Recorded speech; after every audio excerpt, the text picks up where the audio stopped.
আমি যদি ভিএস স্টেটের লাইনগুলো কমেন্ট আউট করে দেই, খেয়াল করে দেখেন এখানে আমি ভিএস স্টেট রাখলাম না,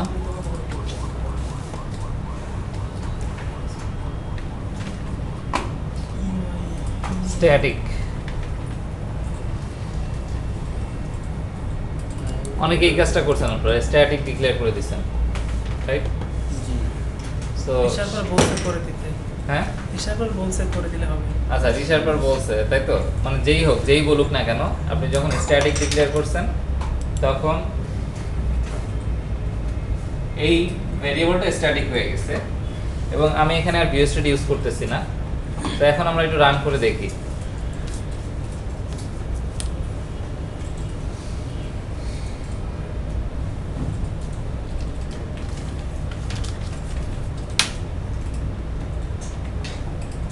সেভ, রিট্রাই।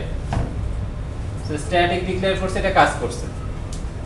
আচ্ছা, দ্য কোশ্চেন ইজ এটা সলিউশন কিনা?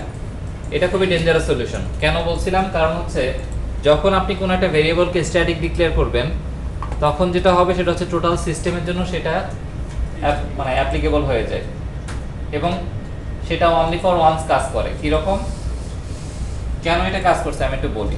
সেটা হচ্ছে আগের বার এই ভেরিয়েবলটা ছিল একটা জাস্ট স্টুডেন্ট, যে ভেরিয়েবলটা ছিল জাস্ট আমাদের র‍্যাম কি রকম থাকে, এরকম থাকে। তো স্টুডেন্ট ভেরিয়েবল যখন আপনি ডিক্লেয়ার করছেন সেটা একটা আলাদা ইনস্ট্যান্স নিয়ে থাকে আর একটা মেমরি অ্যালোকেট করে রাখছে। যখন আপনি এটাকে স্ট্যাটিক ডিক্লেয়ার করছেন তখন এই নামের কোনো ভেরিয়েবল অন্য কোথাও আর পসিবল হবে না, একটাই ভেরিয়েবল পসিবল এই নামে। স্ট্যাটিক ডিক্লেয়ার করছেন এই মানে হচ্ছে এইটাই। আমি জাস্ট হাই লেভেল থেকে বলতেছি, ঠিক আছে? স্ট্যাটিক যখন আপনি ডিক্লেয়ার করেন তখন হচ্ছে সে এই নামে মেমরিতে একটাই স্ট্যাটিক মেমরি অ্যালোকেট করবে এবং এইটার অন্য কোনো আর ইনস্ট্যান্স সে নেবে না। সো এর মানে হচ্ছে যখন আপনি স্টুডেন্ট স্ট্যাটিক এই ভেরিয়েবলটা ডিক্লেয়ার করছেন তখন সে যখন আপনি সেভ করছেন সেই স্টুডেন্ট ভেরিয়েবলে ভ্যালু রাখছে। আপনি একটা ইউজার, এজন্য আপনি প্রবলেম ফেস করেন নাই। এবার 50টা ইউজারের পার্সপেক্টিভে চিন্তা করেন। 50টা ইউজার এই সেভ ফর্মটা ইউজ করতেছে।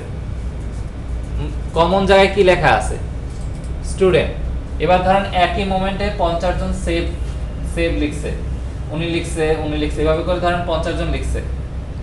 সো স্ট্যাটিক ভেরিয়েবলের সেই ভ্যালুটাই থাকবে লাস্টে যে সেভ করছে, কারণ এটা তো আসলে বারবার ভেরিয়েবল তৈরি হচ্ছে না।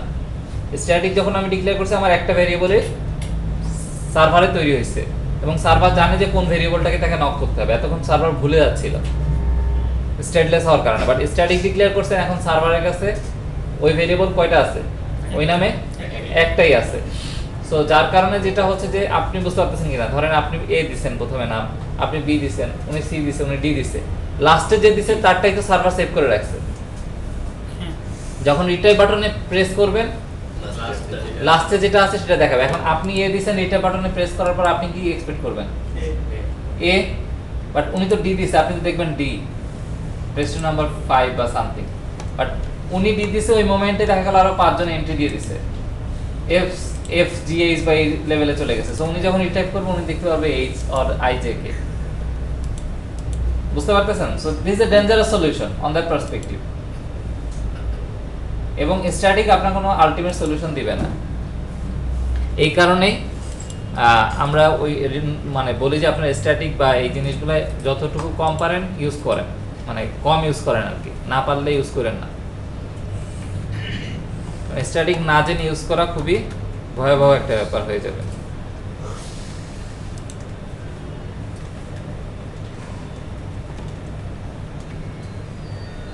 সো আমাদের লাস্ট অবস্থা আছে কোথায়?